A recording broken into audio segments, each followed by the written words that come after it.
अस्सलाम वालेकुम नाज़रीन मोहतरम, मैं उमर फारूक हूं और आप मेरा फेसबुक और यूट्यूब चैनल उमर स्पीक्स देख रहे हैं। नाज़रीन मोहतरम, सबसे पहले मैं आपको बता दूं कि जनाब जल्द इलेक्शन का मामला हल होने वाला है और जल्द कोई बड़ी खुशखबरी आ सकती है, क्योंकि कल जो सुप्रीम कोर्ट के अंदर इलेक्शन मुलतवी केस में समाअत हुई, जो आज समाअत हुई, और इस दौरान चीफ जस्टिस के और जस्टिस मुनीब अख्तर के जो रिमार्क्स थे, उनसे लग रहा है कि ये जो हुकूमत का प्लान था जिसके लिए बहुत तगदो की जा रही है और मामले को बढ़ाया जा रहा है, वो प्लान अब बुरी तरह नाकाम होने वाला है।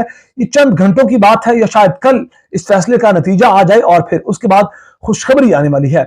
इस सारे मामले के अंदर मैं आपको बता दूं कि जनाब इसके अलावा जो कौमी असम्बली के अंदर कल से जो तमाशा शुरू हो चुका है, सोमोटो केस से मुतल्लिक जो प्रोसीजर में तब्दीली की जा रही है, जो बिल मंजूर करवाया गया है, वो बिल इनके काम नहीं आएगा, ये तमाशा इनके काम नहीं आएगा, क्योंकि केस अदालत के अंदर लग चुका है, 2 दिन से उस पर समाअत जारी है। ये कुछ भी कर ले, इनके काम ये तमाशा नहीं आने वाला। और इस सारे मामले के अंदर मैं आपको बता दूं कि जनाब आज जो समाअत हुई, इसके अंदर जस्टिस मंदुखेल ने एक बहुत बड़ा यू टर्न लिया। कल जस्टिस मंदुखेल कह रहे थे, जब इलेक्शन कमीशन के वकील ने कहा कि वो जो इख्तिलाफी नोट आपने दिया और जस्टिस मंसूर अली शाह ने दिया, पहले उसका फैसला कर लें, क्योंकि जो कौम है वो काफी कंफ्यूज है। इस पर फिर जस्टिस मंदुखेल ने कहा कि वो मामला हमारा अपना आपस का मामला है, इस मामले में आप कोई मुदाखलत मत करें। आज जस्टिस मंदुखेल ने अपने बयान से, जो कल बयान दिया गया था, उससे बहुत बड़ा यू टर्न लिया और बार बार वो उसी इख्तिलाफी नोट का मामला करते रहे, बात करते रहे और बार बार कहते रहे कि जनाब वो 4-3 का जो फैसला था, जो इख्तिलाफी नोट में जिस फैसले की बात की गई कि जो 1 मार्च को फैसला आया था, वो 4-3 का था, वो 2-3 का नहीं था। और बार बार जस्टिस मंदुखेल अपनी बात को रिवर्स करते हुए कहते रहे कि वो ऑर्डर ऑफ द कोर्ट है, 4 जजेस का फैसला। और फिर इसी फैसले पर सवाल किया गया बार बार इलेक्शन कमीशन के वकील से कि वो 4-3 का फैसला था, तो फिर सदर पाकिस्तान ने तारीख क्यों दी, आपने इस इलेक्शन के प्रोसीजर को आगे क्यों बढ़ाया। फिर इसके जवाब में इलेक्शन कमीशन के वकील ने कहा कि जनाब जो 5 रुकनी बेंच का फैसला आया था 1 मार्च को, उसके अंदर 4-3 की कोई बात नहीं थी, उसके अंदर 2-3 का फैसला था जो 3 की अक्सरियत से सुनाया गया था। तो इस पर फिर जस्टिस मुनीब अख्तर ने भी बड़े बेहतरीन किस्म के रिमार्क्स दिए, चीफ जस्टिस भी बोले। और ये मामला मैं आपको बता दूं कि अब सियासी हलकों से निकल कर ये लड़ाई अब अदालती हलकों के अंदर आ चुकी है। आला अदलिया के जो आला सीनियर तरीन जजेस हैं वो आमने सामने आ चुके हैं और जो बेंच की डिवीजन है बिल्कुल सामने आ रही है। और मैं आपको बता दूं कि जस्टिस मंदुखेल अगर इस सारे मामले के अंदर चाहते थे, समझते थे कि वो 4-3 का फैसला, तो फिर इस बेंच के अंदर उन्होंने इस केस की समाअत के अंदर क्यों अपने आप को शामिल करने पर राजी हुए, निकल जाते, साइड पर हो जाते कि जनाब मैं तो इस सारे मामले पर राजी नहीं हूं, और फिर इस केस की समाअत भी कर रहे हैं और रिवर्स बयान भी दे रहे हैं। मामला कुछ समझ नहीं आ रहा कि हो क्या रहा है। आज जो अदालत के अंदर केस की समाअत हुई, उस दौरान जो जस्टिस मंदुखेल ने रिमार्क्स दिए वो बड़े ज्यादा अहम थे। उन्होंने कहा कि 4 जजेस का फैसला ही ऑर्डर ऑफ द कोर्ट है। ये order of the court chief justice Pakistan ने जारी ही नहीं किया। जब फैसला ही नहीं था तो सदर पाकिस्तान ने इलेक्शन की तारीख कैसे दे दी। वो कहते हैं इलेक्शन कमीशन ने कैसे इलेक्शन शेड्यूल जारी किया, आज अदालत के रिकॉर्ड की फाइल मंगवा लें, इसमें ऑर्डर ऑफ द कोर्ट ही नहीं है। ऑर्डर ऑफ द कोर्ट पर तमाम जजेस साइन करते हैं। इस पर वकील फारूक नायक ने कहा कि 1 मार्च के फैसले की वजाहत के लिए फुल कोर्ट बेंच बनाया जाए और इस सारे मामले के अंदर हमें बताया जाए वो फैसला 4-3 का था या 2-3 का था। पूरे मुल्क में बहुत कंफ्यूजन है, बहुत इबहाम का शिकार है कौम, उनको समझ नहीं आ रही कि वो फैसला 1 मार्च वाला गलत था या ठीक था, क्या मामला था। फिर चीफ जस्टिस ने फारूक नायक को हिदायत की कि अपनी दरख्वास्त तहरीरी तौर पर जमा करवाएं, अदालत के माहौल को खराब ना किया जाए। फिर फारूक नायक ने कहा कि केस की समाअत के लिए फुल कोर्ट तश्कील दिया जाए। यह केस सुनने से पहले इस बात का फैसला होना चाहिए कि 3-4 का फैसला है या 4 या 2-3 का, पहले दायरा अख्तियार के मामले पर फैसला करें, यानी कि आप अपना रौला तो खत्म करें, फारूक नायक ने जजेस से कहा। फिर चीफ जस्टिस ने कहा कि इस मुद्दे पर फैसला तब करेंगे जब दरख्वास्त आपकी जानिब से दी जाएगी और दरख्वास्त जो एप्लीकेशन वो सामने होगी। इस सारे मामले के अंदर मैं आपको बता दूं कि जस्टिस मुनीब अख्तर ने कहा कि मुख्तसर हुक्मनामे में लिखा है कि फैसला 3-4 का है। 1 मार्च के फैसले में कहीं दर्ज नहीं कि फैसला 3-4 का है, यानी कि वो जो 1 मार्च को फैसला आया था उसमें कहा गया था ये फैसला 3-2 का है और उसके अंदर किसी किस्म की कोई बात नहीं थी कि 4-3 का फैसला है।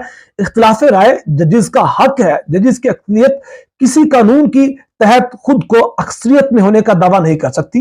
और इस सारे मामले के अंदर चीफ जस्टिस ने कहा कि जो मामला हमारे चैम्बर का है इसे आप वही रहने दें, अटॉर्नी जनरल इस नुक्ते पर अपने दलाइल देंगे। इस सारे मामले के अंदर जस्टिस मुनीब ने कहा कि इलेक्शन कमीशन के फैसले में 20 अरब रुपए का जिक्र है, लेकिन कल अदालत को 25 अरब रुपए का बताया गया। फिर चीफ जस्टिस ने कहा कि इलेक्शन तो हर सूरत में 2023 में होना थे, तो क्या बजट में 2023 इलेक्शन के लिए रकम मुख्तस नहीं की गई?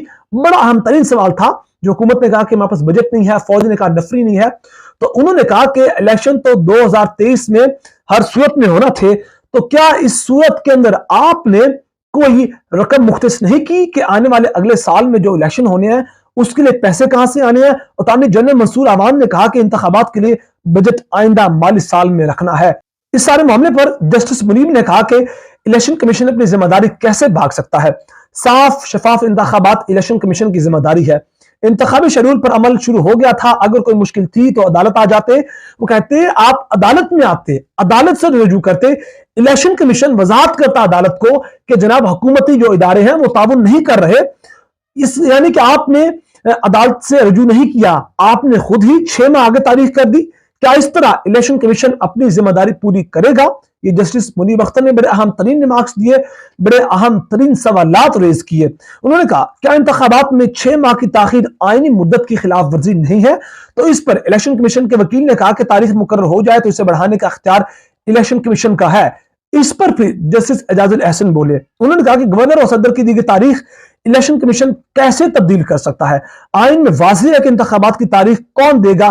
क्या इलेक्शन एक्ट की सेक्शन 58 आइन से बालातर है?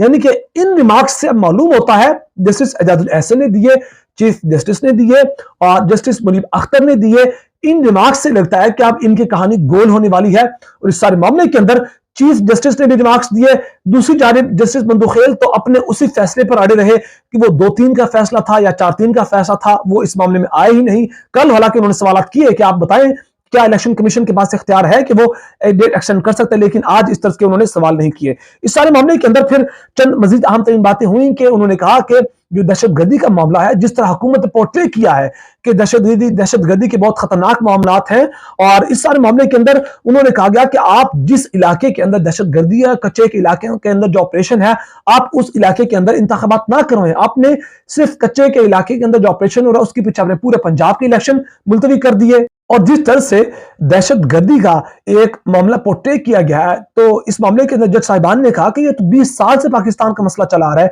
तो क्या गारंटी है कि 8 अक्टूबर को जब इंतखाबात करवाने हैं तब जो दहशतगर्दी का मामला हल हो जाएगा? आपके पास जो रकम नहीं है, जो बजट नहीं है, वो बजट आ जाएगी। अगर तब ना आई तो फिर आप 1 साल 2 साल आगे इंतखाबात कर देंगे। तो इन सवालात के जवाबात नहीं थे उनके पास। तो अब मामला ऐसा है कि कल समाअत होगी तो जितना जांच पड़ताल जो सुप्रीम कोर्ट करना चाहती थी, उन्होंने वो जांच पड़ताल की है।